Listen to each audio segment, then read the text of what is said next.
or not? We always have somebody from Broadland District Council who turns up at these meetings and asks questions. I'm not quite sure why, really. Well, I turned up for two reasons, really. One, because I work for Broadland District Council, I'm the communications manager there, and it's my job to tell people what's going on. And the second thing is because I'm a local resident, I live off the Salhouse Road, so I thought this is definitely where I should be tonight. Some comments, I will rattle through them a bit. If you will indulge me, I hope I answer some of your questions. But Mr Hastings, a lot of them refer to your piece, and good to see you again. One of the things you're saying is about the Broadland and the criticism that we're officer-led. Well, as an officer of the council, I can assure you that we're still a member-led organisation. The tail doesn't wag the dog, not at all.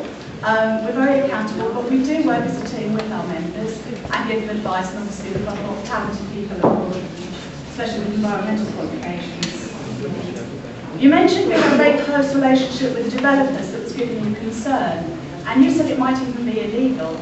We have actually written to you about that comment before and asking you to substantiate anything you think we may be doing which is illegal, because we would want to challenge that and find out what that was. We have a legal requirement to actually work with the developer, and if we don't, we would be seen to be malpractice on our part if we did not talk to the developer and work closely with him. The other thing I wanted to say to you is the No Infrastructure, No Houses pledge. The members and officers are totally wedded to that.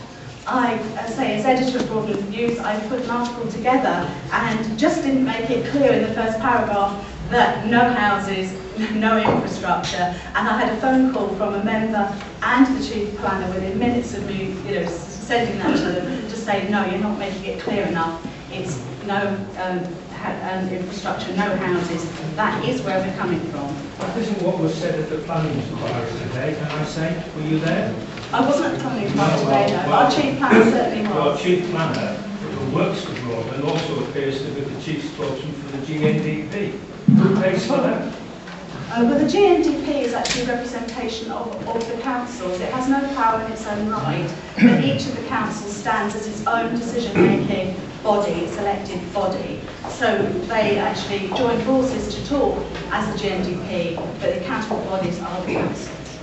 That's who that is. Well, I mean, you obviously don't know the latest information. So please accept it from me that when he was asked by the planning inspector today, Mr. Kirby vacillated on the whole issue of whether there was development. He said to us, and I've mentioned it already, I'm going to stand up to say it because as a community people, we're just volunteers. We're amateurs. We go and read the websites, we go to the meetings, we do these sort of things, and then we do get it all the time, we get a situation where we are challenged when we're doing our best for you by things like this.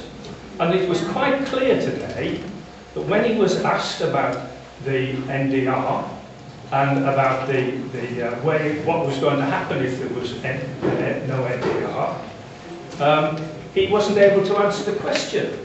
He couldn't answer the question. The planning inspector asked him 3 times, what will happen if the money doesn't come through for the NDR? And in the end, he had to admit there was no alternative plan.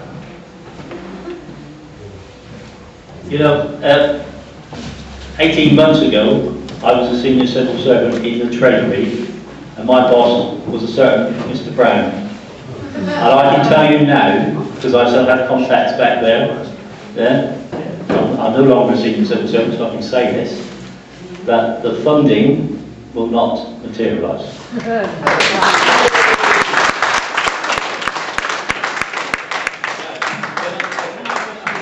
One question. I think we've got to be truthful here. You said you weren't at that meeting. At the meeting today? No, I wasn't. No, at the original Rackings meeting, where the leader clearly stated, no infrastructure, no eco-town. I'm sorry, 200 residents, I would have heard that, and if you're calling us all liars, then I think you owe us an apology. The whole meeting was held to discuss the eco-town. And also said that there is strong local opposition we will not go ahead. He's trying to muddy the waters now by saying I was talking about the joint cost strategy. He wasn't that night. And however you try to twist it, it doesn't work, because there were too many people there that night who heard what was asked and what the answer was. So I think we've got to be honest about this. And just a quick answer. Yes, I feel in my own mind it's officer-led, because in my day, when it was member-led, members would listen to their residents. If it's member-led, then sorry, why aren't you listening to 6 parish councils, 4,000 residents, and 2 parties who are in our government? Hopefully, they will honour their word and say, that's it for the eco. Can we